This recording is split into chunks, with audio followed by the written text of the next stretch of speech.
पृथ्वी की परिक्रमा पहले कर कर आएगा, ये फल उसी को दिया जाए। कभी कभी मेरी माताओं से निवेदन है, अगर साड़ी का चक्कर पड़ जाए कि बहू को दूं कि बेटी को दूं, तो कह देना 1 साल तक जो घर के पूरे बर्तन मांझे साड़ी।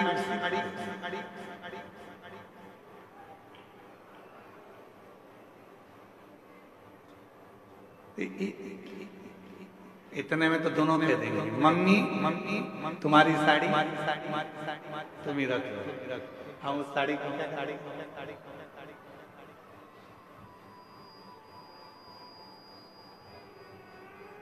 पर फल की लड़ाई थी। षडानंद कार्तिकेय जी भी परिक्रमा करने गए और भगवान श्री गणेश जी भी परिक्रमा करने गए। एक चूहे पर गला पकड़ रहा बेटा,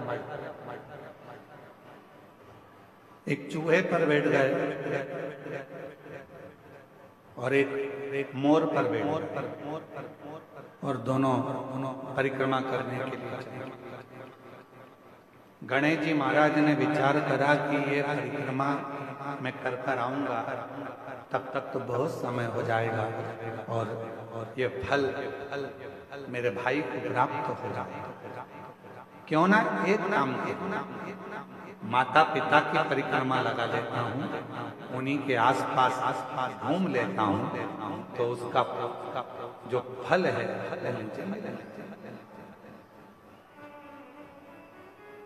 गणेश जी ने माता पिता की परिक्रमा करी। गणेश जी माता पिता की परिक्रमा कर फल को प्राप्त कर लिए। तो षडानंद कार्तिकेय जी महाराज लौट कर आए, उन्होंने देखा कि गणेश जी तो प्रथम गिनती में आ गए, माता पिता की परिक्रमा कर उनको फल भी मिल गया, पर मुझे तो कुछ प्राप्त ही नहीं।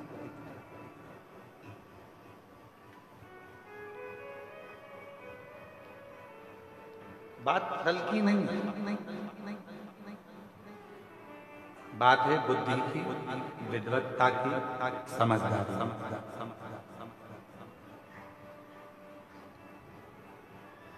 दुनिया का ऐसा कोई फल नहीं है जो आपको नहीं मिल सके। दुनिया का ऐसा कोई काम नहीं है जो पूरा नहीं हो सके।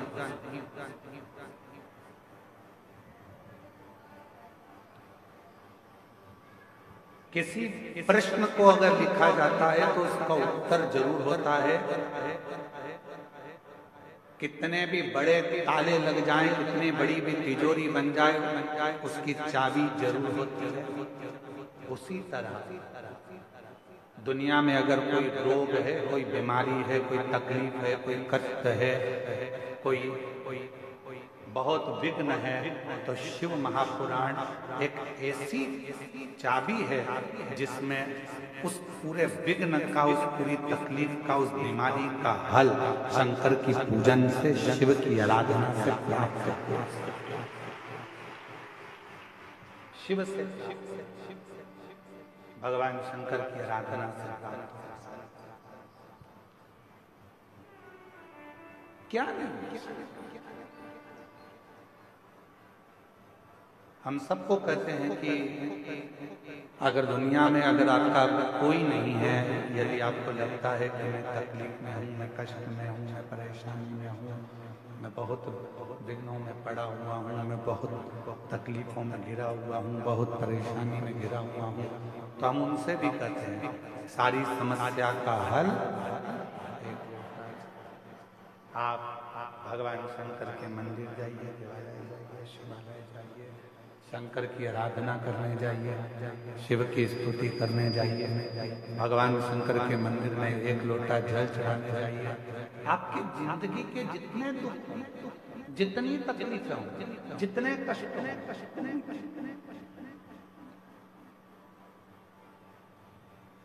एक ऑपरेशन करने के लिए अभी अगर डॉक्टर हॉस्पिटल में ऑपरेशन रूम में जाता है तो पहले वो भी अपने ईश्वर को याद करता है कि परमात्मा कृपा करना, ये मरीज को मैं अंदर लेकर जा रहा हूं,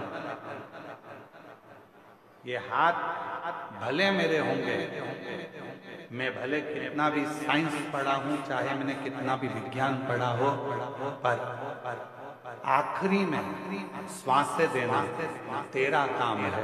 इसकी श्वास चलती रखना, इतनी कृपा जरूर कर देना।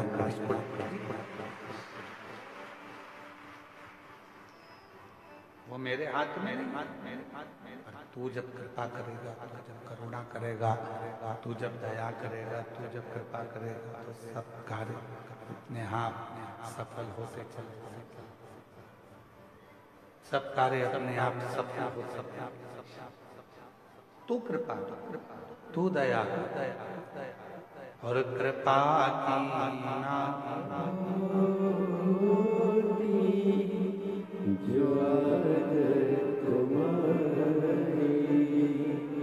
तो सुनी रे अदालत गरीबों के दिल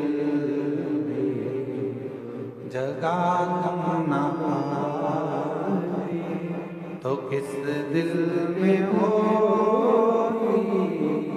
इबादत तुम्हारी, कृपा की ना हो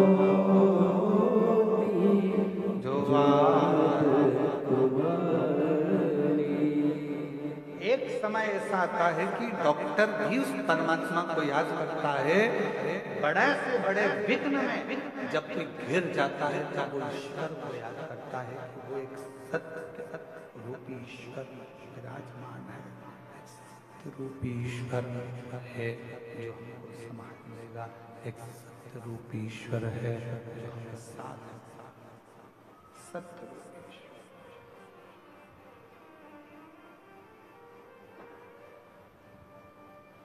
इसमें से चिड़चिड़ आवाज आ रही है तो थोड़ी देर सही चलता है, थोड़ी देर गड़बड़ हो रहा है, फिर चिड़चिड़ बोल के फिर बंद हो जाता है, फिर चालू हो जाता है। सत्य रूपी ईश्वर है जो संभाल। अब आप लोग यहाँ कथा श्रवण करने के लिए आए हो, यहाँ पहुंचे हो शिव महापुराण की कथा में, भगवान शंकर की आनंदमय कथा का रसतत्व ग्रहण करने के लिए आए। किसके भरोसे आए? हमारे भरोसे पर, किसी व्यक्ति के भरोसे पर नहीं। आप शिव पुराण की कथा यदि श्रवण करने के लिए कच्चे गांव तक, कांकेर जिले तक पहुंचे हो, तो वो किसी के भरोसे नहीं, देवादिदेव महादेव के भरोसे पर कथा श्रवण। किसी व्यक्ति विशेष के भरोसे पर कथा नहीं,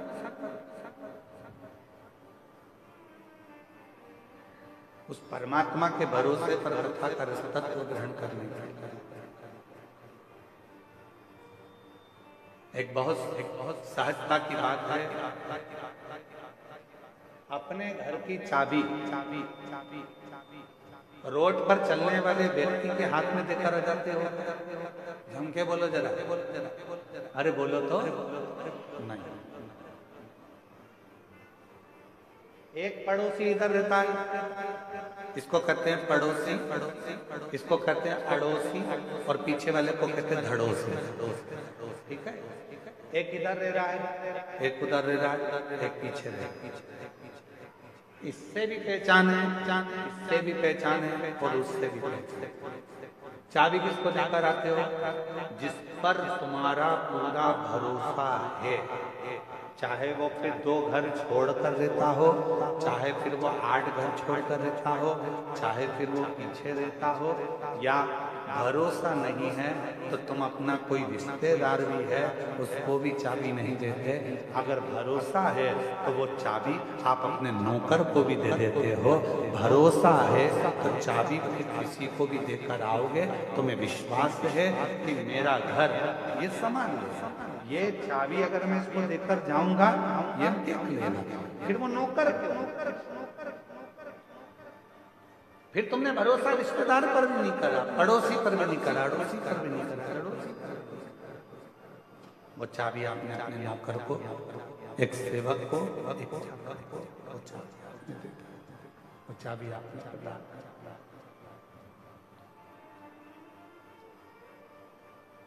अर्थात भरोसा था तो चाबी दी। शिव महापुराण की कथा भी यही कहती है, कोई भी काम करो, तुम्हारा मन पड़ जाए उस काम में आगे बढ़ जाओ, और इतना याद रखना, अपने भरोसे की चाबी परमात्मा के हाथ में, शिव जी के हाथ में देकर फिर विश्वास रूपी चाबी, भरोसे की चाबी देवाधिदेव महादेव को समर्पित करना, भगवान शंकर को देना। शिव को जब भरोसे रूपी चाबी प्रदान कर दोगे, भगवान शंकर को जब ये हृदय की भरोसे की चाबी आप दे दोगे कि बाबा मेरा कोई नहीं केवल है, तो केवल